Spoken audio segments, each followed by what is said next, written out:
सभी को जय मसीह की। प्रभु धन्यवाद करते हैं एक बार फिर से उसने हमें मौका दिया कि हम सभी मिलकर फिर से उसकी आराधना कर सकें। तो आइए हम इससे पहले कि हम आराधना में जाएंगे हम निकालेंगे भजन संहिता 100 और उसके बाद हम आराधना में जाएंगे। भजन संहिता 100 पढ़ेंगे और उसके बाद हम आराधना में जाएंगे। हे सारी पृथ्वी के लोगों, यहोवा का जय जयकार करो, आनंद से यहोवा की आराधना करो, जय जयकार के साथ उसके सम्मुख आओ। निश्चय जानो कि यहोवा ही परमेश्वर है, उसी ने हमको बनाया है और हम उसी के हैं और हम उसकी प्रजा और उसकी चराई की भेड़ें हैं। उसके फाकों से धन्यवाद और उसके आंगनों में स्तुति करते हुए प्रवेश करो। उसका धन्यवाद करो और उसके नाम को धन्य कहो, क्योंकि यहोवा भला है, उसकी करुणा सदा के लिए और उसकी सच्चाई पीढ़ी से पीढ़ी तक बनी रहती है। आमीन। प्रभु के वचन के पढ़े सुन जाने पर आशीष। तो आइए आनंद के साथ उसकी हम आराधना करेंगे। जय जयकार के साथ हम आज इस घड़ी अपने आराधना रूपी बलिदान को उसके सम्मुख हम चढ़ाएंगे। आइए सर को झुकाएंगे, अपने आप की तैयारी करेंगे। प्रभु को बोलेंगे, प्रभु आज फिर से पिता मैं तेरे सबों को पिता फिर से प्रभु तेरे प्यार में प्रभु मैं पागल होना चाहता हूँ, तुझसे तेरी बातों को सुनना चाहता हूँ। पवित्र आत्मा मेरी अगुवाई कीजिए, मेरे होठों को छूइए, मेरे आत्मा प्राण शरीर को छूइए। आपका मैं स्वागत करता हूँ, मेरे ऊपर उतर के आ जाइए प्रभु। आज पिता परमेश्वर जो कुछ भी महान परमेश्वर तेरी आराधना के लिए मेरे मुंह से शब्द निकले, जो भी गीत निकले प्रभु, उन गीतों से सिर्फ तेरे नाम का महिमा होने पाए, तेरे नाम की पिता परमेश्वर प्रशंसा होने पाए। प्रभु हम आपका धन्यवाद करते हैं इस दिन के लिए प्रभु, इस पवित्र दिन के लिए महान परमेश्वर हम आपका धन्यवाद करते हैं। राजा धन्यवाद करते हैं प्रभु, जितने लोग आज तेरे सम्मुख प्रभु अपनी इस प्रार्थना को रख रहे हैं प्रभु, आपसे फिर से प्रभु प्रार्थना है आज की आराधना में वो तुझे महसूस करने पाए, तेरी हुजूरी को वो महसूस करने पाए प्रभु। हालेलुया। पवित्र आत्मा आपका स्वागत करते हैं, पवित्र आत्मा आपसे प्रार्थना करते हैं पिता कि आप आ जाइए प्रभु, अपने लोगों को आप छूइए प्रभु। जब तेरे लोग प्रभु तेरी ओर अपने हाथों को उठाते हैं प्रभु, तेरी नजरों को तेरी ओर लगाते हैं पिता परमेश्वर, आपसे प्रार्थना है प्रभु आप उन्हें भर दीजिए अपने प्यार से पिता। हम आपका धन्यवाद करते हैं, तेरी जय जयकार करते हैं प्रभु, तेरी महिमा करते हैं राजा। हालेलुया। धन्यवाद करते हैं, फिर से आप छूइए हर एक को भी। आपकी आराधना प्रभु सिर्फ आपके लिए पिता, हम आपका धन्यवाद करते हैं, आपकी महिमा करते हैं प्रभु यीशु मसीह के नाम से मांगते हैं। आमीन आमीन आमीन। उसकी जय जयकार करेंगे, उसकी महिमा करेंगे। ओ जय जयकार, ओ जय जयकार गीत को गाते हुए आनंद के साथ झूमते हुए उसकी हम महिमा करेंगे। मैं चाहता हूँ कि अगर आप खड़े हो जाते हैं तो आप खड़े हो सकते हैं अपने स्थान में, प्रभु की महिमा हम कर सकेंगे। हालेलुया। Thank you Jesus. हो जय जयकार, जय जयकार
हमें सब दुख संकट से वो बचाता है। हालेलुया।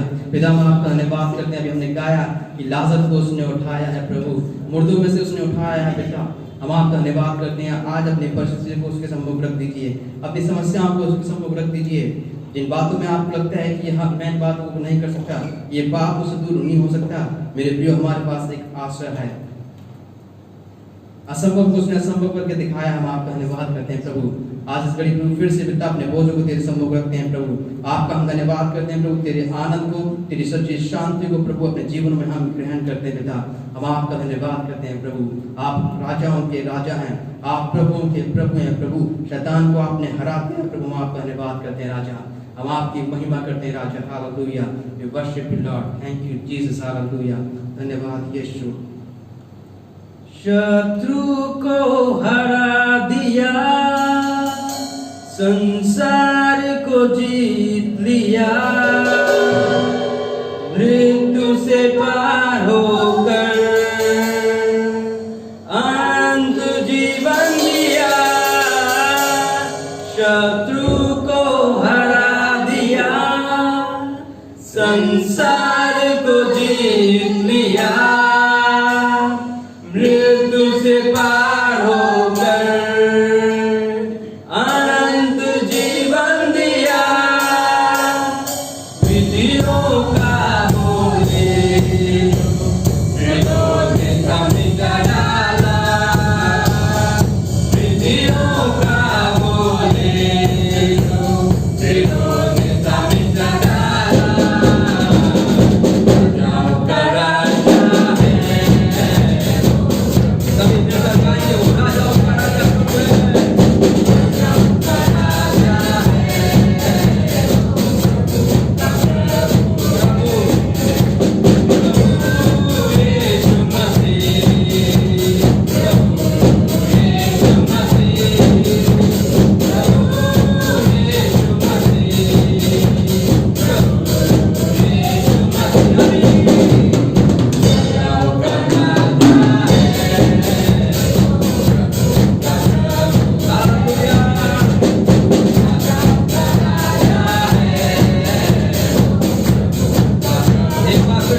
आप ही हमारे राजा हैं प्रभु, आप ही हमारे मालिक हैं पिता परमेश्वर। हम आपका धन्यवाद करते हैं प्रभु, आपसे प्रार्थना करते हैं इस घड़ी प्रभु, जब तक हमारे शरीर में जान है पिता परमेश्वर, सिर्फ पिता परमेश्वर तेरी और पिता तेरे वचनों को अपने जीवन में लेते हुए हम चलने पाए प्रभु, तेरे लिए अपने आप को तैयार करने पाए महान परमेश्वर। हम आपका धन्यवाद करते हैं प्रभु, हालेलुया प्रभु, आपका धन्यवाद करते हैं। तू हमारा शरणस्थान है प्रभु, तू हमारा ऊंचा गढ़ है प्रभु, हालेलुया। हम आपका धन्यवाद करते हैं प्रभु, अच्छे चरवा आप हैं पिता परमेश्वर, उद्धारक आप हमारे हैं पिता परमेश्वर। हम आपका धन्यवाद करते हैं प्रभु, इस घड़ी आपसे कहते हैं प्रभु, मैं यहाँ पर हूँ प्रभु, आप मुझे छूइए, आप मुझे छूइए, आप मेरे जीवन को छूइए पवित्र आत्मा, हालेलुया। धन्यवाद करते हैं पिता परमेश्वर, जबकि हम इस गीत को गा रहे हैं, इस गीत के द्वारा अपने जीवन को उसके सम्मुख उंडेलेंगे, हम अपने जीवन की अपने हृदय की बातों को उसके सम्मुख हम उससे कहेंगे कि प्रभु आप सबको जानने वाले हैं पिता, आप मेरे जीवन को लीजिए प्रभु और अपनी महिमा के लिए इस्तेमाल कीजिए प्रभु, हालेलुया। धन्यवाद यीशु, धन्यवाद यीशु। तू मेरा शरणस्थान, तू मेरा गढ़ है, संकट में मेरा दोस्त, मेरा प्रभु, तू मेरा शरणस्थान, हालेलुया। तू मेरा गढ़ है, संकट में मेरा दोस्त, मेरा प्रभु,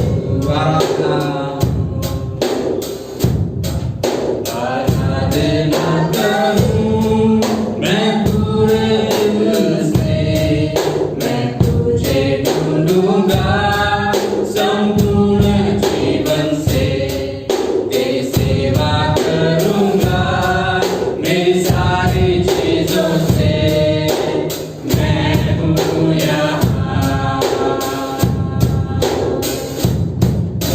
मैं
पिता हम आपका धन्यवाद करते हैं, आपकी प्रशंसा करते हैं प्रभु।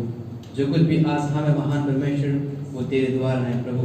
अनंत जीवन हमारे पास है प्रभु, हम तेरी संतान हैं, तेरे बेटे और बेटी हैं प्रभु, सिर्फ तेरे कारण है पिता परमेश्वर। यदि आप ना आए होते प्रभु, हमारे लिए अपने लहू को ना बहाया होता पिता परमेश्वर, तो इस पापों से बचाने का और कोई रास्ता नहीं था पिता परमेश्वर। आपके लहू से प्रभु हमें ये क्षमा मिली है प्रभु, हम आपका धन्यवाद करते हैं। आपके द्वारा महान परमेश्वर आनंद हमें मिला है प्रभु, हम आपका धन्यवाद करते हैं पिता। आपकी महिमा करते हैं प्रभु, आपकी तारीफ करते हैं प्रभु, आपकी स्तुति प्रशंसा करते हैं प्रभु। आज की प्रार्थना को आपने कबूल किया और सुप्रजा में कबूल किया, हम आपका धन्यवाद करते हैं प्रभु। प्रभु यीशु मसीह के नाम से मांगते हैं, आमीन। हालेलुया। प्रभु का हम धन्यवाद करते हैं। आज हम नीति वचन में जाएंगे और मैम हमारे बीच में है, वो आगे आएंगे और नीति वचन में हमारी अगुवाई करेंगे। सबको एक बार फिर से जय मसीह की। आज के वचन के लिए, आज के पाठ के लिए हम जीवित और सुंदर वचन से निकालेंगे नीति वचन, उसका 25 अध्याय। नीति वचन उसका 25 अध्याय और 1 से लेकर 14 वचन तक हम आज पढ़ेंगे। सुलेमान के नीति वचन ये भी हैं जिन्हें यहूदा के राजा हिजकिय्याह के जनों ने नकल की थी। परमेश्वर की महिमा गुप्त रखने में है, परंतु राजाओं की महिमा गुप्त बात का पता लगाने से होती है। स्वर्ग की ऊंचाई और पृथ्वी की गहराई और राजाओं का मन, इन तीनों का अंत नहीं मिलता। चांदी में से मैल दूर करने पर वह सुनार के लिए काम की हो जाती है। राजा के सामने से दुष्ट को निकाल देने पर उसकी गद्दी धर्म के कारण स्थिर होगी। राजा के सामने अपनी बड़ाई न करना और बड़े लोगों के स्थान में खड़ा न होना, क्योंकि जिस प्रधान का तूने दर्शन किया हो उसके सामने तेरा अपमान न हो, वरन तुझसे यह कहा जाए आगे बढ़कर विराज। झगड़ा करने में जल्दी ना करना, नहीं तो अंत में जब तेरा पड़ोसी तेरा मुंह काला करे तब तू क्या कर सकेगा। अपने पड़ोसी के साथ वाद विवाद एकांत में करना और पराये का भेद न खोलना। ऐसा न हो कि सुनने वाला तेरी भी निंदा करे और तेरी निंदा बनी रहे। जैसे चांदी की टोकरियों में सोने के सेब हों, वैसा ही ठीक समय पर कहा हुआ वचन होता है। जैसे सोने का नथ और कुंदन का जेवर अच्छा लगता है, वैसे ही मानने वाले के कान में बुद्धिमान की डांट भी अच्छी लगती है। जैसे कटनी के समय बर्फ की ठंड से, वैसे ही विश्वास योग्य दूध से भी भेजने वाले का जी ठंडा होता है। जैसे बादल और पवन बिना वृष्टि निर्लाभ होते हैं, वैसे ही झूठ मूठ दान देने वाले का बड़ाई मारना होता है। प्रभु अपने वचन के पढ़े और सुने जाने पर आशीष दे, आमीन। आज का बहुत ही सुंदर वचन है ये, और ये हमें एक ही बात सिखा रहा है कि हम अपने वचनों को बुद्धिमानी से इस्तेमाल करें, बेकार की बातें ना बोलें, असमय बातें ना बोलें, और जिनको हमारे वचनों की कदर नहीं है उनके सामने बिना मांगे ज्ञान ना बांटे, है ना। प्रभु का सुसमाचार बहुत सुंदर है, तो आई थिंक सबसे सुंदर बात यही है। प्रभु का वचन भी कहता है कि तुम्हारी वाणी में मधुरता हो और तुम भजनों में एक दूसरे के साथ बात किया करो। तो ये जो वचन है इसे आप याद करें और अपने जीवन में निरंतर इस्तेमाल करें, अपनी बातों में, अपने जीवन में इसका इस्तेमाल करें और आपका जीवन इससे सुंदर बनता जाएगा। प्रभु इस वचन को आपके जीवन में लागू करने में आपकी मदद करें। आइए हम प्रार्थना करेंगे देश और दुनिया के लिए। और इस समय हमारे पास 3 गवाहियां हैं। पहली भाई बसंत की कि वो बहुत तंदुरुस्त होकर वापस आ गए हैं हमारे बीच में। थोड़ी बहुत जो कमी है हम विश्वास करते हैं प्रभु उसे भी दूर करेगा। दूसरी गवाही परवेश के पापा के लिए है। वो गिर गए थे, उनकी तीसरी से लेके 8वीं पसली तक फ्रैक्चर थी और उनके गुर्दे में छेद था, लेकिन बहुत नाजुक हालत थी परसों, लेकिन आज वो स्टेबल हैं। आज उनकी काफी हद तक तबीयत ठीक है और हम विश्वास करते हैं इस हफ्ते में वो अपने घर वापस आ सकेंगे। तीसरी जो गवाही है वो हमारी कलीसिया की है, जो आगे बढ़ रही है, और हम आशा करते हैं कि परमेश्वर आने वाले दिनों में भी इस कलीसिया को बहुत आगे बढ़ाएगा, आत्मिक तौर से भी और नंबर्स में भी। आइए हम प्रार्थना करेंगे। जैसा मैंने पिछले एक बार भी आपको कहा था, अगर कोई भी आपके प्रार्थना के विषय हैं तो आप कमेंट सेक्शन में या किसी भी तरह से हमें भेज दें और हम खुश होकर आपके लिए प्रार्थना करना चाहेंगे। आइए हम प्रार्थना करें। सामर्थ्य दयालु प्रभु, हम आपका धन्यवाद करते हैं कि आप जीवित हैं प्रभु, आप हमें प्यार करने वाले परमेश्वर हैं। प्रभु जी धन्यवाद देते हैं कि आज हम जीवित हैं और आपकी आराधना करने पाए पिता परमेश्वर। पिता, हम आपसे प्रार्थना करते हैं, जब ये मुश्किल समय चल रहा है प्रभु, आपकी कलीसिया प्रभु लालायित है कि वो इकट्ठे होकर आराधना करने पाए, लेकिन प्रभु इकट्ठे नहीं हो पा रहे हैं पिता परमेश्वर। प्रभु इस समय में अपनी कलीसिया को अपनी आत्मा की भरपूरी दे पिता परमेश्वर, और वो जहाँ कहीं भी प्रभु आपकी उपस्थिति को ढूंढते हैं, जहाँ भी 2 या 3 इकट्ठे होकर प्रभु आपके नाम की संगति करते हैं प्रभु, उनकी प्रभु संगति को आप आशीषित करें पिता परमेश्वर। प्रभु हम खास तौर से विनती करते हैं प्रभु इस समय अगुओं के लिए, चरवाहों के लिए पिता परमेश्वर, जो आपकी कलीसियाओं की देखभाल करते हैं पिता, आप उन्हें बुद्धि ज्ञान सामर्थ्य से परिपूर्ण करें पिता परमेश्वर, ताकि वो प्रभु बुद्धिमानी के साथ आप जो आपकी ओर से मिलती है इन कलीसियाओं की प्रभु अगुवाई करने पाए पिता। होने दे पिता कि जब आपने हमारे ऊपर अधिकारी रखे हैं पिता परमेश्वर, जो भी शायद ऐसे निर्णय ना दे रहे हों जो हमें अच्छे लगे या जो हम चाहते हैं, लेकिन होने दे पिता आपके वचन के अनुसार हम अपने अधिकारियों के अधीन रहते हुए भी प्रभु आपकी महिमा करने पाए पिता परमेश्वर। प्रभु हम आपसे मांगते हैं उन लोगों के लिए जो आपके नाम से सताए जाते हैं, प्रभु ने सामर्थ्य दें, उन्हें सुरक्षा दें पिता परमेश्वर। और हम प्रार्थना करते हैं उन लोगों के लिए प्रभु जो सताते हैं, उनके भी प्रभु हृदयों को बदलें और अपने राज्य के लिए प्रभु उनके कार्यों को, उनके मनों को इस्तेमाल करें पिता परमेश्वर। प्रभु जी हम धन्यवाद देते हैं भाई बसंत के लिए कि प्रभु वो अच्छे होकर हमारे बीच आने पाए हैं। प्रभु जो कमी घटी है, जो भी उनकी किडनीज में प्रभु रिकवरी होनी बाकी है पिता, आप उन्हें स्वस्थ कर दें और उनके जीवन को अपनी महिमा के लिए इस्तेमाल करें पिता। प्रभु भाई राम गोपाल के लिए भी प्रार्थना करते हैं परमेश्वर, हम प्रार्थना करते हैं कि उनके भी साथ हो और प्रभु उन्हें पूर्ण चंगाई दे पिता। धन्यवाद देते हैं आपने प्रभु सही समय पर प्रभु इलाज का इंतजाम किया, उनके प्रभु और जो रिपेयर होने का सिस्टम है प्रभु वो शुरू हो चुका है पिता परमेश्वर। हम विश्वास के साथ प्रभु आपकी चंगाई भाई राम गोपाल के लिए प्रभु ग्रहण कर लेते हैं और आपसे मांगते हैं प्रभु इनके परिवार को भी आशीष दें। जब पूरा परिवार चिंता में है प्रभु ने सामर्थ्य दें, बुद्धि दें पिता, कि वो आपकी ओर अपनी नजरें लगाते हुए आनंदित रहने पाए पिता परमेश्वर। प्रभु जी हम आपसे प्रार्थना करते हैं प्रभु इस समय में प्रभु जो भी चक्रवात या जो भी प्रभु आपदाएं प्रभु भिन्न भिन्न जगहों पर हो रही हैं पिता, उसमें प्रभु जी आप अपने प्रभु अनुग्रह दें और लोगों को संभालें पिता परमेश्वर। प्रभु हम प्रार्थना करते हैं कि आपकी सृष्टि प्रभु आपका प्रकोप नहीं बल्कि आपका प्यार अनुभव करने पाए पिता परमेश्वर। प्रभु हम अपने आप को आपके हाथों में समर्पित करते हैं, दिन ब दिन प्रभु अपने आपके वचन में, आपके विश्वास में, आपके प्यार में हमें बढ़ाएं, हमारी अगुवाई करें और हमारे जीवनों को प्रभु अपनी महिमा के लिए इस्तेमाल करें। धन्यवाद पिता हमारी प्रार्थना सुनने के लिए। प्रभु यीशु आपके सुंदर नाम से प्रार्थना हम मांग लेते हैं, आमीन। ये समय है हम अपनी भेंट और दसवांश प्रभु के भवन की ओर लेकर आएंगे। अपने भेंट और अपने दसवांश को अपने दाहिने हाथ में ले लें। हम प्रार्थना करेंगे और एक खुश दिल से प्रभु के सामने अपनी भेंट चढ़ाएं। मैं विश्वास करती हूँ आपने अपने भेंटों को अपने हाथों में ले लिया होगा। आइए हम प्रार्थना करें। सामर्थ्य दयालु प्रभु हम आपसे प्रार्थना करते हैं प्रभु कि आपने प्रभु जी हर्ष से देने वाले लोग अपनी कलीसिया में जोड़े हैं पिता परमेश्वर, और इस समय प्रभु जो भी कुछ वो अपनी कमी घटी या बड़ी में से प्रभु आपको भेंट चढ़ाने के लिए लेकर आए हैं प्रभु, हम उन्हें आशीषित करते हैं प्रभु यीशु आपके नाम से। उनकी कमाई में आशीष दें, उनके स्रोतों पर आशीष दें पिता। प्रभु ये संसार और इसमें जो कुछ भी है वो सब आपका है प्रभु, और जो आपके जन प्रभु दीन होकर आपसे मांगते हैं प्रभु, आप अपनी भली इच्छा के अनुसार प्रभु उन्हें आशीषित करें और प्रभु जो कुछ वो देते हैं होने दे पिता कि आपके राज्य के लिए इस्तेमाल हो और आपके लोगों की भलाई के लिए इस्तेमाल हो प्रभु। इस भेंट को प्रभु हम आपके चरणों में समर्पित करते हैं और ये प्रार्थना प्रभु यीशु आपके सुंदर नाम से मांगते हैं, आमीन।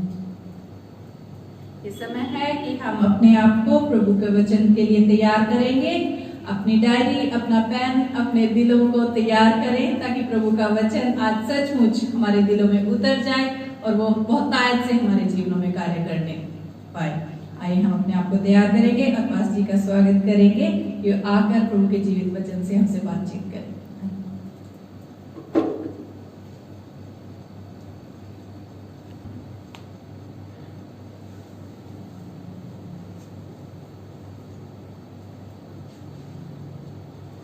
हालेलुया। फिर एक बार परमेश्वर का धन्यवाद करते हैं कि परमेश्वर ने हमें आज के दिन तक संभाला, अपनी दया करी, अपना अनुग्रह किया। और आज का दिन बहुत खुशी का है। जैसे मैम ने आज गवाहियों में बताया कि 2 बड़ी गवाहियां भाई बसंत के लिए। मैं सबका धन्यवाद करता हूं जिन्होंने मिलकर प्रार्थना करी। भाई बसंत की हालत बहुत ज़्यादा खराब हो गई थी, उनको दोनों किडनी जो है वो काम करना बंद कर चुकी थी और फिर उनको जयपुर लेके जाया गया।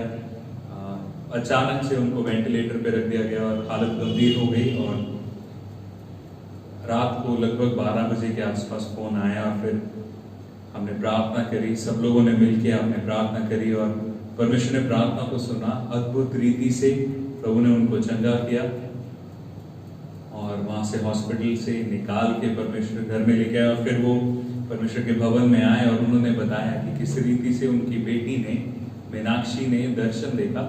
वो प्रार्थना करी थी, प्रभु से रो के मांग रही थी, तो उस समय पे उसने दर्शन देखा। उसने प्रभु यीशु मसीह को अपने पापा के बिस्तर के पास में देखा, अस्पताल में ही। और वहां पर उसने क्या देखा कि प्रभु यीशु मसीह ने अपना हाथ भाई बसंत के सर पे रखा है। और उसके बाद अगले दिन उसके बाद उसने अपनी मम्मी को बताया कि अब रोए नहीं, क्योंकि मैंने प्रभु को पापा के पास देखा है। और वही हुआ, वो ठीक होके अपने घर आए हैं। अभी भी शरीर में एक कमी है कि उनकी दोनों किडनीज अभी भी काम नहीं कर रही हैं। तो हमें प्रार्थना यही करनी है कि परमेश्वर उनकी किडनीज को भी नया करे, परमेश्वर अनुग्रह करे। वो अनुग्रहकारी है, चमत्कार करने वाला परमेश्वर है और नामुमकिन परिस्थिति में भी परमेश्वर सब कुछ मुमकिन कर सकता है। हालेलुया। हम एक जिंदा परमेश्वर में विश्वास करते हैं, तो हम धन्यवाद करते हैं परमेश्वर का कि प्रभु ने छुआ। और हम निरंतर प्रार्थना करते रहेंगे कि उनकी किडनीज भी काम करने लग जाए ठीक से, और जो किडनी ट्रांसप्लांट की बात हो रही है उसकी जरूरत ना पड़े। ठीक है, हम प्रार्थना करेंगे, तो इसके लिए प्रार्थना करते रहें। और एक और बड़ी गवाही है, जैसा मैम ने बताया, विजय के पापा परसों गिर गए थे और उनकी छाती में काफी चोट लगी। उनकी लगभग 6 पसलियां टूट गई और उनकी हालत बहुत गंभीर हो गई थी। और डॉक्टर्स ने ये कह दिया था कि यहाँ से सेक्टर 32 चंडीगढ़ में रेफर करने के लिए उन्होंने वो लिख दिया था, पर हुआ ये कि सेक्टर 32 में शायद पेशेंट्स को नहीं ले रहे हैं, ऐसा हमें बताया गया। तो फिर उन्होंने कहा कि अब आप बताइए कैसा करना है, क्योंकि बहुत हाई रिस्क है। तो परमेश्वर का धन्यवाद करते हैं कि वहाँ पर डॉक्टर शिवित हैं अम्बाला सिविल हॉस्पिटल में। और मैं प्रभु का धन्यवाद करता हूँ उनकी समझदारी के लिए। उन्होंने बहुत जल्दी से एक निर्णय लिया। उन्होंने कहा कि हम अपनी तरफ से कर देते हैं, पर अगर इनकी हालत थोड़ी सी भी और बिगड़ी तो फिर हमारे कंट्रोल में नहीं रहेगा। तो हम लोगों ने यही कहा कि आप अपना बेस्ट कीजिए, उस बाकी के लिए हम परमेश्वर में विश्वास करते हैं। और हमने प्रार्थना करी, प्रभु पे विश्वास किया। और ये 2 दिन पहले की बात है और आज शाम तक वो बिस्तर से उठ के चल पा रहे हैं। आज उन्होंने खाना खाना भी शुरू कर दिया है, तो अब उनकी जान खतरे से बाहर है। तो इसके लिए भी हम प्रभु का धन्यवाद करते हैं। एक और गवाही भी ये है जो मैम ने थोड़े में बताई थी कि हमारी कलीसिया में परमेश्वर ने एक और बेटी की आशीष दी है। मून और नेहा को प्रभु ने एक बेटी की आशीष दी और प्रभु का धन्यवाद करते हैं कि दोनों तंदुरुस्त हैं। तो प्रार्थना करें नेहा के लिए भी, उसका सिजेरियन हुआ है। प्रार्थना करें कि परमेश्वर जल्दी से चंगा होने में मदद करे। हालेलुया। आइए हम प्रार्थना करेंगे आज के वचन के लिए और आज के वचन में जाएंगे। दयालु पिता, हम आपसे प्रेम करते हैं परमेश्वर, हम आपके प्यार के लिए आपका धन्यवाद करते हैं।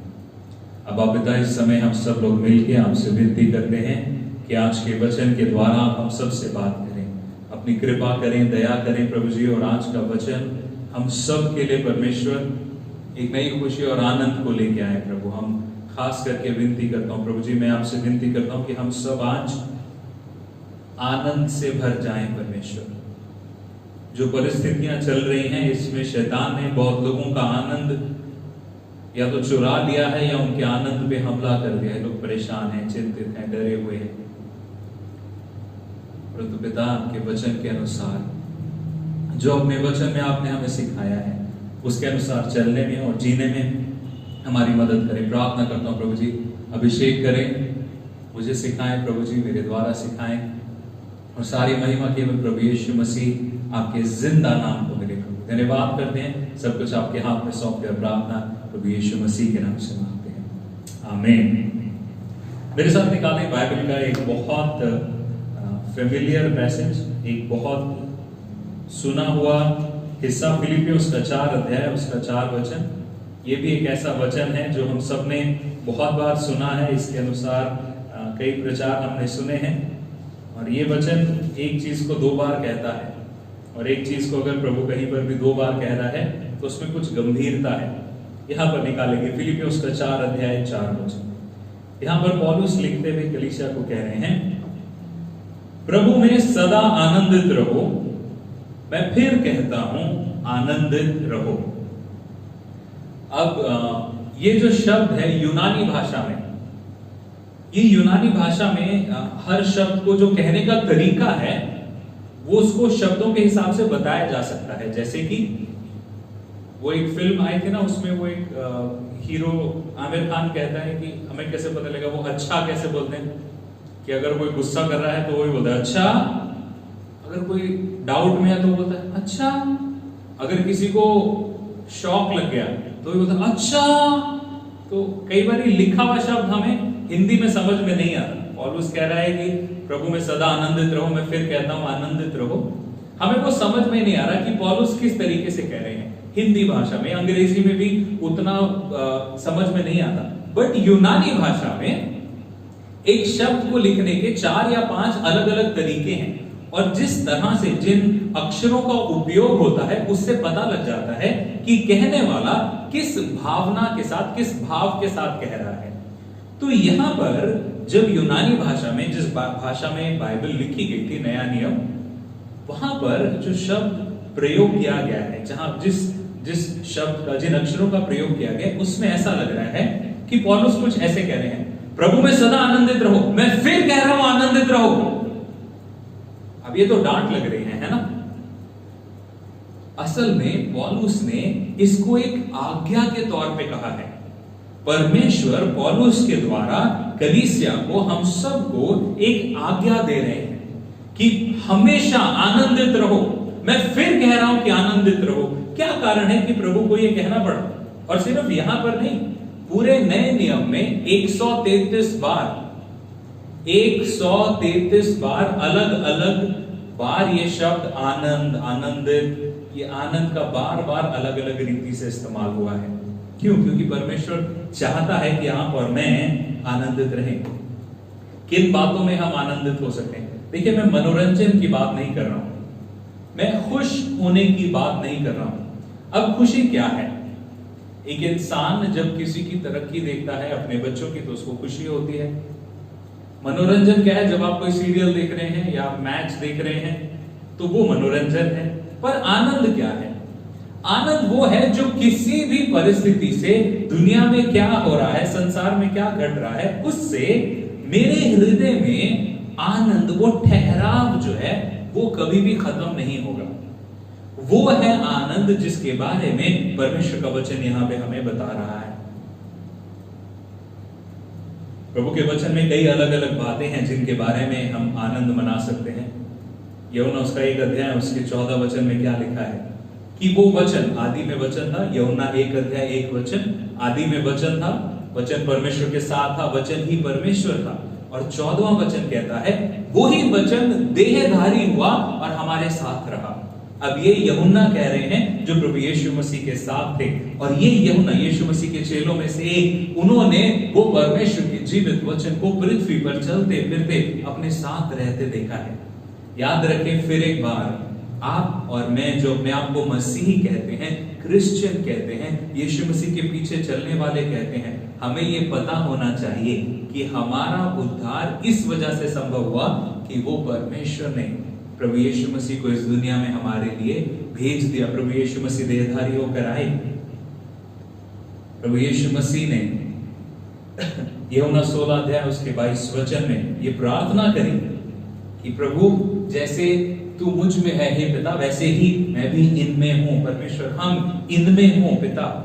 तो ये याद रखें कि चाहे कोई भी परिस्थिति हो, ये याद रखें कि प्रभु यीशु मसीह आपके और मेरे साथ हैं। शैतान हमें ये सत्य नहीं जानने देना चाहता। होशे की पुस्तक में क्या लिखा है कि ज्ञान की कमी के कारण मेरे लोग नाश होते हैं, क्योंकि हमें पता नहीं है कि प्रभु की योजना क्या है। हम कई बार ये भूल जाते हैं, हम सोचते हैं कि मसीह विश्वास भी एक और धर्म है। मैं बार बार ये कहता हूं कि मेरा 100% संपूर्ण मन से विश्वास है, और बाइबल ये बताती है कि जिस परमेश्वर की हम आराधना करते हैं वो एक जिंदा परमेश्वर है। इसलिए हम तस्वीर और मूर्ति नहीं बनाते, क्योंकि हम एक जिंदा परमेश्वर की आराधना कर रहे हैं। और अगर वो जिंदा है, जीवित है, तो वो आपके और मेरे साथ रह सकता है। हालेलुया। और उससे बढ़ के लूका 10:20 में जब चेले कहने लगे कि प्रभु तेरे नाम से तो हम इतने बड़े बड़े अद्भुत काम कर ले रहे हैं, तेरे नाम से लंगड़े चलते हैं, अंधे देखते हैं, मुर्दे भी जिंदा होते हैं, दुष्ट आत्माएं निकलती हैं, तो प्रभु यीशु मसीह ने कहा कि इन सब बातों में आनंदित मत हो, पर इस बात से आनंदित हो कि तुम्हारे नाम जीवन की, स्वर्ग में जो जीवन की पुस्तक है उसमें दर्ज कर लिए गए हैं। हालेलुया। इस संसार में हमें बहुत रीति से कष्ट होंगे, दुख होंगे, परेशानियां होंगी, पर परमेश्वर का वचन बताता है प्रकाशित वाक्य उसका 21 अध्याय उसके 4 वचन में कि जब हम वहां पर जाएंगे, परमेश्वर के पास जाएंगे, जब पृथ्वी और संसार के सब लोगों का वहां पर न्याय होगा, उसके बाद जो प्रभु के लोग हैं, जिन्होंने मेमने के लहू से, प्रभु यीशु मसीह जो परमेश्वर का मेमना है, जो जगत के पाप उठा ले जाता है, उसके लहू से जिन्होंने उद्धार पा लिया है, वो परमेश्वर के साथ होंगे। और वहां पर प्रकाशित वाक्य 21 अध्याय 4 वचन कहते हैं वहां पे रोना नहीं होगा, दांतों का पीसना नहीं होगा, वहां पे आंखों में आंसू नहीं होंगे, क्योंकि वहां पर परमेश्वर वो सब कुछ पहुंच देगा। हालेलुया। इस विश्वास को ही यहाँ पर परमेश्वर चाहता है कि हम समझ लें और सीख लें कि इस पृथ्वी पर हमें कैसे जीना है। इस पृथ्वी पे जीने के लिए प्रभु हमें आज्ञा दे रहा है कि हमें आनंद में रहना है। सब लोग एक बार मेरे साथ मिलकर कहें, आनंदित रहो। एक बार फिर से सब लोग कहें, आनंदित रहो। अगर आपके साथ में कोई बैठा है तो उसकी ओर मुड़ के कहें, आनंदित रहो। क्यों हमें आनंदित रहना है? 3 चीजें आनंद के बारे में। देखिए, वही फिर एक बार मैं बता दूं कि आनंद और हंसना 2 अलग अलग बातें हैं। हर इंसान जो हंसता है, इसका मतलब ये नहीं है कि वो आनंदित है। आनंद वो नहीं है जो सिर्फ चेहरे पे दिखता है। अगर आप दिल से आनंदित हैं तो वो चेहरे पे दिखेगा। नेहमिया की पुस्तक उसके 2 अध्याय में है शायद, जब नेहमिया राजा के सामने आया तो राजा ने देख के कहा, ये तेरे चेहरे पे जो है वो बीमारी नहीं, ये तो मन की निराशा हो सकती है, ये तो हृदय की निराशा लग रही है, ये तो हृदय ही तेरा आनंदित नहीं है। यहां पर हम हृदय के आनंद की बात कर रहे हैं। कुछ लोगों के चेहरे तो बहुत खुश हैं, पर मन में आनंद नहीं है। उसका कारण यह है कि आप परमेश्वर के वचन को जानते नहीं हैं। आपने प्रभु के वचन को या तो सुना है पर उस पर मनन नहीं कर पाए, उसको सीखा नहीं। मैं अभी पिछले दिनों मुझे किसी ने प्रचार करने के लिए बोला अपनी गलीसिया में, तो मैं जब प्रचार कर रहा था तो मैंने उनको एक चीज कही कि प्रचार को सुनना वो शादी में जाके खाना खाने वाले खाने की तरह नहीं है कि शादी में बहुत बड़ा भोज होता है पर उसमें से हमें जो पसंद है वो खा लेते हैं। ये जो है यहाँ पे जो हम वचन को लेते हैं, इसको आप दवाई की तरह समझ के लें। सब कुछ जो कुछ कहा जा रहा है शुरू से लेकर आखिर तक उसको ग्रहण करना जरूरी है। पर कई लोग वचन को ऐसे नहीं सुनते। कई लोगों को लगता है, अरे पास्टर जी ने तो ये बात पहले भी एक बार कही थी, छोड़ो क्या सुनना। कई लोग अभी भी जो वचन को सुन रहे हैं, घर में मोबाइल लगा रखा है, वो भी थोड़ी थोड़ी देर में, हाँ ये तो आनंद के बारे में हमें तो पता है, मैं तो आनंदित रहता हूँ, इधर उधर देखने लग जाएंगे, कुछ और करने लग जाएंगे। आनंद के बारे में 3 सिद्धांत हैं जो मैं आपके साथ जल्दी से बांटना चाहता हूं। सबसे पहली चीज कि आनंदित होना एक निर्णय है। सब लोग कहें निर्णय, डिसीजन। ये आपका अपना निर्णय है, एक चुनाव है जो आपको करना है।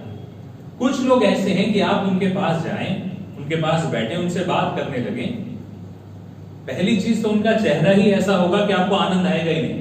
आप उनसे बात करने के लिए जाएं, उनके पास बैठे, आप कुछ बहुत बड़ी चीज जीत के आए हैं, बहुत बड़ी खुशखबरी है, और आप उसको बताने के लिए आए अपने दोस्त को।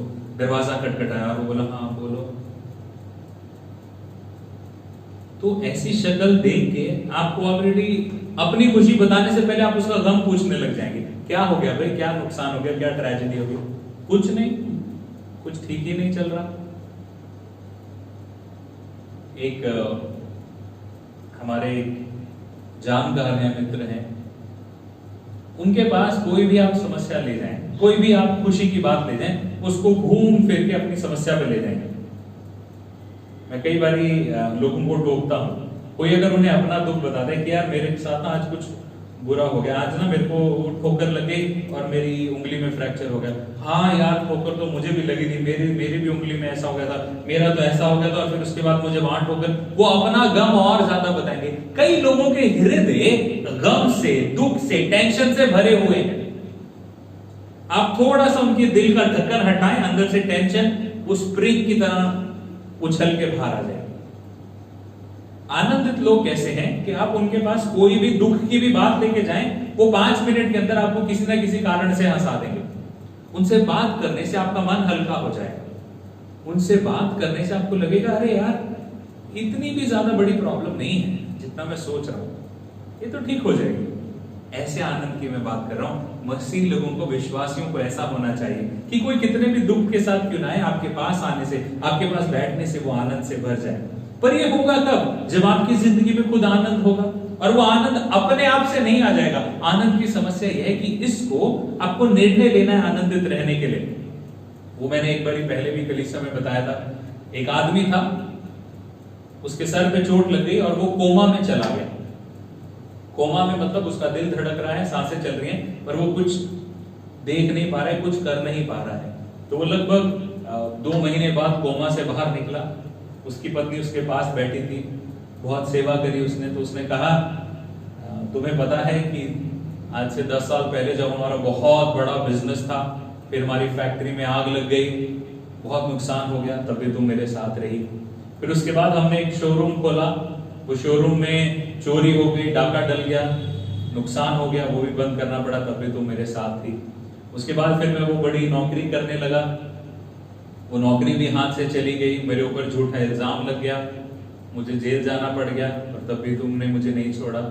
अभी मेरा एक्सीडेंट हुआ, मुझे चोट लग गई, पांव टूट गया, कोमा में चला गया, तब भी तुम मेरे साथ थी। पत्नी मन ही मन खुश हो रही है कि मेरे पति को एहसास है कि मैंने उसकी कितनी सेवा करी। अभी पत्नी सुनना चाह रही है कि अब मेरा पति क्या कहेगा। तो उसने कहा कि अभी भी तुम मेरे साथ हो, और पत्नी एक्साइटेड होके, खुश होके देख रही है। तो पति ने उसको कहा मेरे को लगता है तुम ही मेरे लिए मनहूस हो। इस आदमी ने अपनी आंखों को कहां पे लगाया? वो ये नहीं देख रहा कि शायद उसी की गलतियां रही होंगी, पर उसकी पत्नी की भलाई है कि उसकी पत्नी फिर भी उसके साथ है, उसका हाथ पकड़ के चल रही है। पर इसने निर्णय ले लिया था कि नहीं भाई, ये तो मेरी पत्नी की ही समस्या है।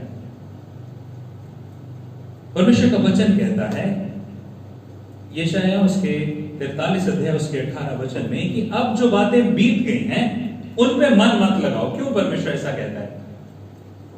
डर या चिंता भविष्य की वजह से आती है, पर निराशा और दुख अतीत की बातों की वजह से आता है। भविष्य में कुछ होना है, उसकी वजह से आपको डर लगेगा, चिंता होगी, पर दुख नहीं होगा। आपका आनंद जो चोरी करता है ना, वो भविष्य चोरी नहीं करता, आपका आनंद अतीत चोरी करता है। अतीत में जो हो गया, कई लोग उसको पकड़ के बैठे रहते हैं। किसी ने एक बहुत टाइम पहले कोई बुरी बात बोल दी थी, उसको वो मन में दबा के रखेंगे। जैसे झगड़ा होगा फिर उसको निकल के आती है वो बात। औरतें, पत्नियां खास करके ये करती हैं। पति जब भी झगड़ा करते हैं, उस समय की, उस मिनट की बात होती है, मुद्दे पे झगड़ा होता है। पर पत्नियों के साथ, औरतों के साथ ऐसा नहीं है। महिलाएं क्या करती हैं कि उसको बटोर के, जोड़ के रखती हैं। अच्छा, उस दिन ये, उस दिन ये, उस दिन ये, और फिर वो बहुत दिनों के बाद वो निकल के आता है। अगर आपको आनंदित रहना है तो आपको पहले निर्णय लेना पड़ेगा। जो बीत गया है उसको आप बदल नहीं सकते, उसको हटा दें, तब आप आनंदित रह सकते हैं। और हटाने का मतलब ये नहीं है कि आप उसको छुपा दे कहीं पे। देखिए, एक एक घर के अंदर उन्होंने घर बनाया, बहुत अच्छा नया घर बनाया, बहुत कुछ उसमें उन्होंने किया, पर एक उनके घर में बदबू रहती थी। उन्होंने सारे घर को धो लिया, सब कुछ कर लिया, परफ्यूम भी लगा लिया, पर सब कुछ करने के बाद भी उनके घर में एक बदबू रहती थी। एक दिन पति ने कहा कि आज मैं इस बदबू का वो ढूंढ के रहूंगा कि कहां पर क्या कारण है, क्यों बदबू आ रही है। तो फिर उन्होंने देखा कि वो जहां पर आग जलाने के लिए जो घर के अंदर जगह बनी होती है, फायर प्लेस, उसके पास में एक जगह पर एक चूहा मरा हुआ था और वो थोड़ा पीछे को था, तो वही मर गया और वो पड़े वो सड़ने लग गया। अब वो उसकी वजह से बदबू आ रही है। जब उस मरी हुई जानवर की लाश को निकाल के उन्होंने बाहर फेंक दिया, तब बदबू आनी बंद हो गई। जब तक आप अपने अतीत की बातों को छोड़ नहीं देंगे, उनसे डील नहीं करेंगे। समस्या है, अगर आप उसको इग्नोर करते रहेंगे तो आनंद नहीं आएगा, पर अगर कोई समस्या है, कोई बात है, तो उसको डील करें, उससे जाके बात करें और फिर निर्णय लेंगे, अब जो ये अतीत में हुआ है, अब इसको दोबारा मैं अपने साथ नहीं होने दूंगा। उस अतीत की बात को अब जो हो गया उसको छोड़ दें। डील करने के बाद आपने कर दिया, वो लाश को उठाया, बाहर फेंक दिया। थोड़ी देर के लिए दुख होगा, बदबू को झेलना पड़ेगा, झेल लें, उसको फेंक दें, तब आपकी जिंदगी में से वो बदबू चली जाएगी। आनंद वही है। परमेश्वर मेरे प्रियो, जो आनंद, प्रभु यीशु मसीह ने क्या कहा कि मैं इसलिए आया कि तुम आनंद पाओ, कि तुम जीवन पाओ और बहुतायत का जीवन पाओ। प्रभु यीशु मसीह ने यह भी कहा कि मैं इसलिए आया कि तुम्हारा आनंद पूरा हो। परमेश्वर चाहता है आपको आनंद देना, परमेश्वर चाहता है आप आनंद में जी। मैं खुद अभी इस समय प्रचार करते करते अपनी कलीसिया के कुछ लोग हैं जो मेरी आंखों के सामने आ रहे हैं, जिनका मुझे पता है कि आप आनंद में नहीं जीते हैं। कितनी बार मुझे कोशिश करनी पड़ती है आपको समझाने की कि नहीं नहीं, ऐसे कुड़कुड़ा के, चिड़ के, लड़ के मत जियो, कोई फायदा नहीं होने वाला। पर तो आज का प्रचार आपके लिए है, ध्यान से सुन ले। आनंद को आने दे अपनी जिंदगी में, अपनी जिंदगी को खुशबूदार बनाए। जो चीजें आपको खुश करती हैं, प्रसन्न करती हैं, आनंदित करती हैं, वो चीजें करें। सबसे पहली चीज, आनंदित होना एक निर्णय है। दूसरी चीज, आनंदित होना एक अनुशासन है। सब लोग कहें अनुशासन, डिसिप्लिन। अनुशासन क्या है? अनुशासन की अगर हम परिभाषा देखें तो अनुशासन की परिभाषा वो होती है कि जिसमें अपने आप को दुख देके, ताड़ना देके किसी चीज के लिए या किसी कार्य के लिए तैयार करना। अब कहेंगे पास्टर जी आप कह रहे हैं अपने आप को दुख देना है, ताड़ना देनी है ताकि हम आनंदित हो सकें, ये क्या बात बनी? ये तो दोनों उल्टी बात हो गई।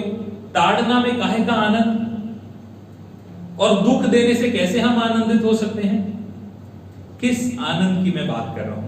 आनंदित होना एक ऐसी आदत है जो आपको अपनी जिंदगी में डालनी है।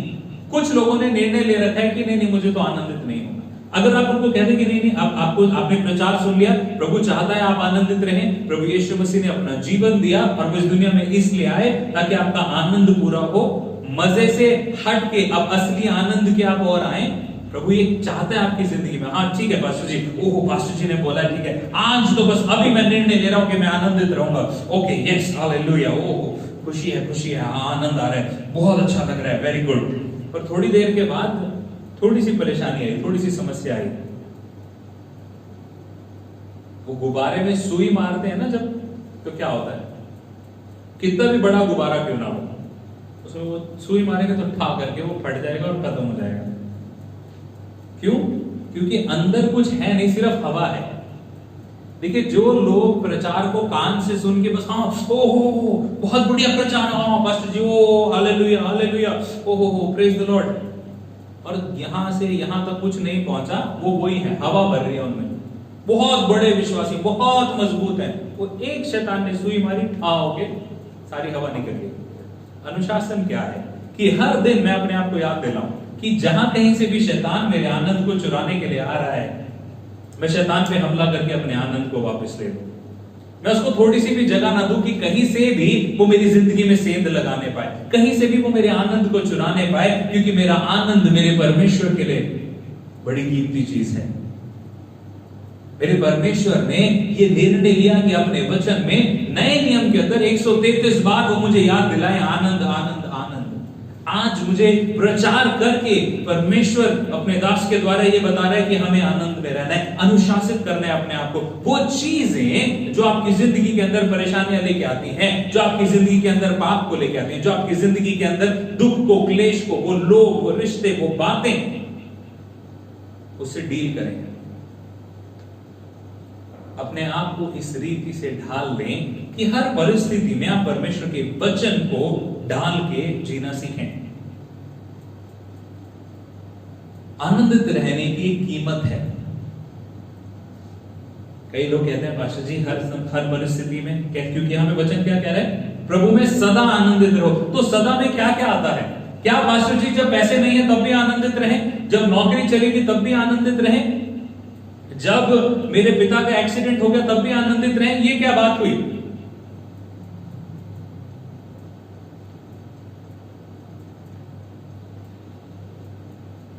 हम जब बाइबल को पढ़ते हैं तो दो तरीके हैं उसको पढ़ने के।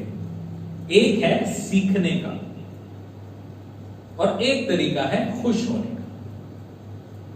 अगर आप सिर्फ खुश होने के लिए कि मुझे इसमें से क्या फायदा, बस मैं अपने लिए क्या उठा सकता हूं, मुझे क्या अच्छा लग रहा है, तो वो वाले कभी आनंदित नहीं होंगे। पर जब नामुमकिन परिस्थिति आ जाएगी उसमें कैसे आनंदित होंगे? नहीं हो सकते ना उसमें आनंदित। पर वचन बताता है जब इस्राएलियों के पीछे फिरौन की सेना लगी थी और आगे लाल समुद्र था, तो परमेश्वर ने लाल सागर को दो भाग करके उनके लिए रास्ता बना दिया। इस वचन के साथ आपको मुश्किल परिस्थिति में आनंदित हो सकते हैं। वो लाजर मर गया था, 4 दिन का मुर्दा लाजर, जब विश्वास किया उसकी बहनों ने, परमेश्वर की योजना थी, प्रभु ने उसको चंगा कर दिया, जिंदा कर दिया। और वो जक्कई ने किस बात में आनंद मनाया? जब वो पाप की जिंदगी जी रहा था, उसके पास बहुत पैसा था, जब प्रभु यीशु मसीह के साथ उसकी मुलाकात हुई, उसने वो धन जिसको उसने बहुत अलग रीति से, गलत रीति से इकट्ठा किया था, उसने क्या कहा कि प्रभु जिसका भी मैंने गलत रीति से लिया है उसका मैं सब वापस कर दूंगा और अपना आधी से ज्यादा जायदाद अपनी गरीबों में बांट दूंगा। वो देने में भी आनंदित हो। मेरे प्रिय, ये अनुशासन है। छोटी छोटी बातों में आपको पता है सबसे ज्यादा आनंद आपको आज्ञाकारिता में आएगा। प्रभु के वचन को मानना एक बड़ी आशीष और आनंद का कारण है। अनुभव करके देखिए, जब आप आज्ञा तोड़ते हैं तो आपकी जिंदगी में डर आता है।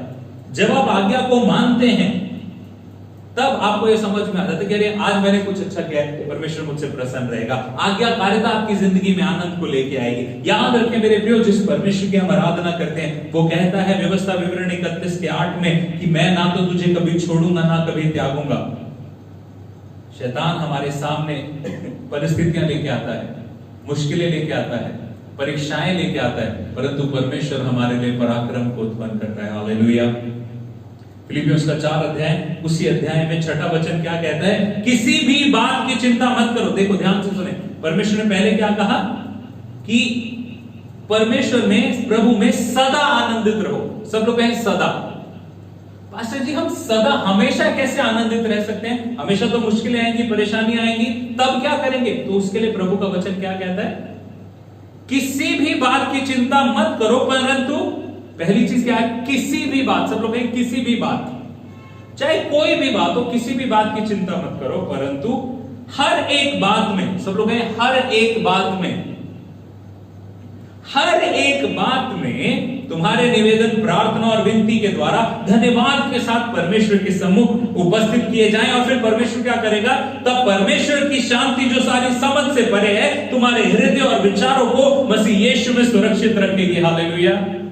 जब आप परिस्थिति में हैं, मुश्किल में हैं, तो आपको अपने आप को अनुशासित करना है कि मैं डर में, चिंता में नहीं डूब जाऊं, पर मैं वहां से निकल के प्रभु के चरणों में आऊंगा और कहूंगा प्रभु ये समस्या है, ये परिस्थिति है, आज के दिन के लिए मेरे ये मुश्किल है, और वो परमेश्वर अपनी वो शांति देगा जो समझ से परे है। कई बार परमेश्वर आपके लिए चमत्कार कर देगा, पर कई बार परमेश्वर चमत्कार नहीं भी करेगा। और ये सच है। आपका पासवान होने के नाते मेरी जिम्मेदारी है आपको बताना। परमेश्वर ने कहीं वायदा नहीं किया कि जो भी तुम मांगोगे वो तुम्हें हर बार मिलता रहेगा। नहीं, हर बात में अपने निवेदन परमेश्वर के सामने लेके आओ, प्रभु अपनी योजनाओं को पूरा करेगा। जब आप समर्पित करेंगे अपने आप को पूर्ण रीति से, तो परमेश्वर क्या कहता है? वो अपनी शांति को हमें देगा जो समझ से परे है। कि अरे मेरी परिस्थिति तो वैसी की वैसी है, मैंने मांगा तो चमत्कार था पर चमत्कार हुआ नहीं, पर फिर भी एक सुकून है, एक शांति है कि सब कुछ परमेश्वर के नियंत्रण में है। जब अभी 2 दिन पहले विजय के पापा को डॉक्टर कह रहा था कि देखिए इनकी हालत बहुत गंभीर है, बहुत क्रिटिकल केस है, कुछ भी हो सकता है, हम कोई गारंटी नहीं ले सकते, और विजय से लिखवा लिया था कि कुछ भी हो जाता है, देखिए हमें समझा दिया गया है क्या है और हम अपने रिस्क पे ये करवा रहे हैं। उस समय पे हम सब ने, जो हमारी रात को 8:30 बजे प्रार्थना होती है, हम सब ने मिलकर प्रार्थना करी। जब मैं उसके बाद गाड़ी में बैठा, क्योंकि अस्पताल में ही मैंने प्रार्थना अटेंड करी गाड़ी में बैठ के, उसके बाद मैंने प्रार्थना करी परमेश्वर से, और मेरे को एक सुकून था कि ये यहाँ पर आज इस घड़ी, आज के दिन या आज या कल में ये ब्रदर राम गोपाल की जिंदगी को कुछ नहीं होगा। एक शांति थी कि अब ये परिस्थिति को डॉक्टर ने जो करना था वो कर दिया। अब उन्होंने कहा देखिए हम जो कर सकते थे कर दिया, अगर इससे हालत इनकी थोड़ी सी भी बिगड़ी तो फिर हमें नहीं पता कि क्या होगा, हमारे नियंत्रण में नहीं है, हम आपको पहले बता दें। और मुझे वो सुकून था कि परमेश्वर ने ये परिस्थिति को अपने हाथ में ले लिया। हालेलुया। ये याद रखें मेरे प्रिय, आपको लाना पड़ेगा अपने आप को वापस दोबारा। क्यों? पहली चीज आनंदित होना एक घोषणा है, दूसरी चीज एक अनुशासन है, पर तीसरी और बहुत जरूरी चीज कि आनंदित होना एक घोषणा है। पहली चीज एक निर्णय है, दूसरी चीज अनुशासन है, और तीसरी चीज ये घोषणा है, एक डिक्लेरेशन है सबको बताने के लिए। क्या बताएंगे हम जब हम मुश्किल परिस्थिति में भी आनंदित हो रहे हैं? तो संसार क्या समझेगा? सबसे पहली चीज तो लोग हमें मूर्ख समझेंगे, पागल समझेंगे, कुछ लोग हमें बेशर्म भी समझेंगे। कह रहे इतनी तकलीफ है, इतनी मुश्किल है, फिर भी ये तो आनंदित है, चिंता नहीं कर रहा, घबरा नहीं रहा, रो नहीं रहा, तड़प नहीं रहा। प्रभु ने क्या कहा? वो कैसी शांति देगा जो समझ से परे है। प्रभु यीशु मसीह ने कहा मत्ती उसका 5:16 में कि तुम जगत की ज्योति हो, और तुम्हें तुम्हारे कामों को देखकर लोग तुम्हारे पिता की जो स्वर्ग में है महिमा करेंगे। आपको और मुझे देख के परमेश्वर की महिमा की जाएगी, आपको और मुझे देख के प्रभु की निंदा भी हो सकती है। पर यदि मुश्किल परिस्थिति में, परेशानियों में, चैलेंजेस में, चुनौतियों में भी हम आनंदित रहेंगे, उस समय पे भी जब हम आनंदित रहेंगे, कहेंगे कि नहीं मेरा प्रभु सब जानता है, सब उसके नियंत्रण में है, तब हम घोषणा कर रहे हैं कि जिस परमेश्वर की हम आराधना करते हैं वो जिंदा परमेश्वर है। शद्रक, मेशक और अबेदनगो को जब वो आग की भट्टी में डाल दिया गया था तो उनके साथ क्या हुआ? वो घूम रहे थे, टहल रहे थे मतलब किस लिए टहल रहे थे मुझे नहीं पता। या तो वो टहल रहे थे कि चलो भाई कितनी देर आ गए, बस इसके बाद तो बाहर ही निकलना है, क्या पता। या फिर वो सोच रहे थे कि चलो जितनी देर है हम प्रभु की महिमा के गीत गाते गाते घूम लेते हैं, मुझे नहीं पता। पर वचन बता रहा है कि जब वो टहल रहे थे तो नबूकदनेस्सर राजा देख के कहता है हमने क्या 3 नहीं डाले थे आग में, अब यहाँ पे मुझे 4 दिख रहे हैं और चौथा तो परमेश्वर के पुत्र के समान उसका स्वरूप है। तो फिर उसने कहा कि इनको निकाल लाओ बाहर। और फिर नबूकदनेस्सर राजा ने 3 अध्याय उसके 29 वचन में कहा दानियेल की पुस्तक में कि कौन परमेश्वर है जो इस रीति से बचा सकता है। आपकी और मेरी मुश्किल परिस्थिति में भी हमारे पास जब तनाव है और सताव है तभी हमारा सबसे बड़ा प्रभाव है।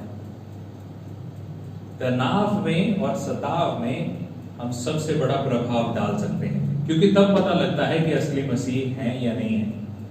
मैंने देखा है ये लॉकडाउन ने, ये कोरोना वायरस की परिस्थिति ने कई विश्वासियों के बारे में मुझे दिखाया कि ये कौन कितने पानी में है।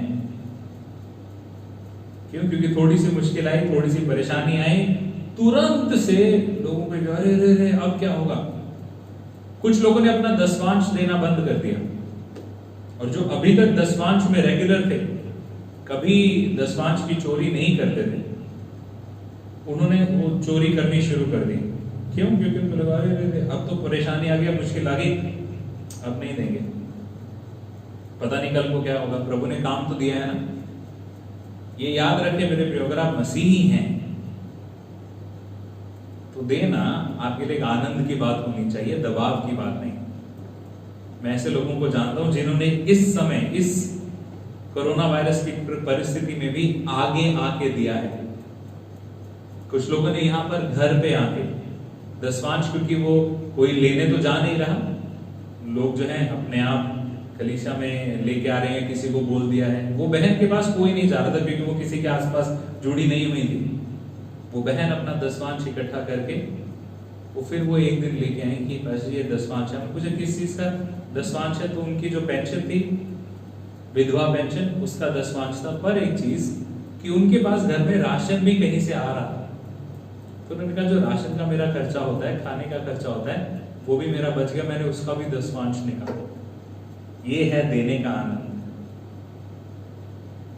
मेरे प्रिय, शैतान को जोर से बोलने, चिल्लाने वाले, प्रार्थना करने वाले, उन्हें हाथ उठा उठा के दिखाने वाले विश्वासियों से डर नहीं लगता। उसको बाइबल से पीट पीट के प्रचार करने वाले पास्टर से भी डर नहीं लगता। उसको सिर्फ डर लगता है उन लोगों से जिनके मन में मसीह है, जिनके मन में यीशु मसीह बस गया है, जिन्होंने कह दिया है पौलुस के समान कि मेरे लिए जीना मसीह और मरना लाभ है। पौलुस को कोड़े पड़ते थे, उसको मारा जाता था, पीटा जाता था, थूकते थे उसके मुंह पे। वचन बताता है वो अगले दिन उठा, अधमरा करके उसको छोड़ गए थे, वो अगले दिन उठा और आनंद के साथ प्रभु का प्रचार करने अगले गांव में चला गया। मेरे प्रियो, परमेश्वर ने जो हमें आनंद दिया है, यदि हम उसको अपनी जिंदगी में इस रीति से जिएंगे कि अब चाहे परिस्थिति कैसी भी हो, चुनौतियां कैसी भी हो, मुझे विश्वास है कि मेरा परमेश्वर मेरे लिए भलाई ही को उत्पन्न करेगा। रोमियो 8 अध्याय उसका 28 वचन। और जब हम इस वचन को समझ जाएंगे, रोमियो उसका 8 अध्याय उसका 28 वचन क्या कहते हैं कि तमाम बातों में परमेश्वर भलाई को उत्पन्न करता है उनके लिए जो उससे प्रेम करते हैं और उसकी योजना के अनुसार बुलाए गए हैं। जब हम इस वचन को समझ जाएंगे तो हमें यह पता लग जाएगा कि चाहे कुछ भी क्यों ना हो जाए, कोई भी तकलीफ, कोई भी परेशानी इतनी बड़ी नहीं है कि वो जो आनंद प्रभु ने दिया है मैं उसको खो दूं। क्या चीजें हैं जिनमें हम आनंदित हो सकते हैं मेरे प्रिय? सबसे पहली चीज यूहन्ना उसका 3 अध्याय 16 वचन। क्योंकि हमने इसको बहुत बार पढ़ लिया है, बहुत बार बोल लिया है, तो इसका मतलब जो है वो कहीं ना कहीं खो गया है हमारे से। ये वचन कहता है, यूहन्ना 3 अध्याय 16 वचन क्या कहता है? क्योंकि परमेश्वर ने जगत से ऐसा प्रेम किया। जगत में किससे प्रेम किया? पेड़ पौधों से, जीव जंतुओं से, समुद्र से, पहाड़ों से, किससे? मुझसे प्यार किया। और किसने? वो परमेश्वर जिसने पृथ्वी और आकाश को बनाया। कई लड़कियों को अगर शाहरुख खान या रणवीर सिंह आके कह दे कि हाँ आई लव यू, पागल हो जाएंगे, हार्ट अटैक से मर जाएंगे। कुछ लड़कों को अगर वो दीपिका पादुकोण या ऐश्वर्या राय आके बोल दे आई लव यू, पागल हो जाएंगे, है ना? जीते हैं लोग इस बात के लिए कि अरे कोई देखो मुझे कौन प्यार कर रहा है।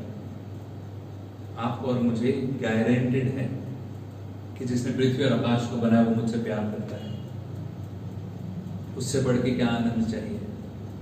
दूसरी चीज, यशायाह 49 अध्याय उसका 16 वचन कहता है कि मैंने तेरे चित्र को अपनी हथेली पर गोद के बनाया है, तेरा ढांचा मुझसे छुपा नहीं है।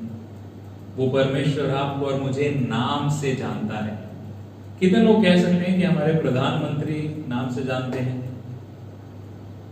कितने लोग कह सकते हैं कि हमारे मुख्यमंत्री हमें नाम से जानते हैं? अरे छोड़िए मुख्यमंत्री, प्रधानमंत्री, नेताओं को, बहुत बड़े नेता को, हमारे मोहल्ले के, इलाके के एमसी, कितने कोई कह सकता है कि मुझे नाम से पहचानते और जानते। पर यहाँ सोचिए कि पृथ्वी और आकाश को बनाने वाला परमेश्वर कहता है मैंने तेरे चित्र को अपनी हथेली पे गोद के बनाया है। वो परमेश्वर आपसे और मुझसे प्यार करता है, उस बात में आनंदित रहना है।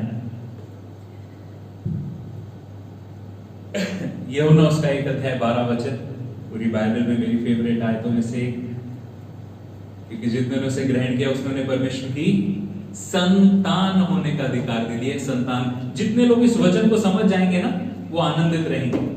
कितनी भी मुश्किल आ जाए, शैतान कितना भी उनको मारने पीटने की कोशिश। देखिए आनंद को कैसे समझते हैं हम, कैसे समझना चाहिए? अचानक से ये बात मेरे दिमाग में आ रही है।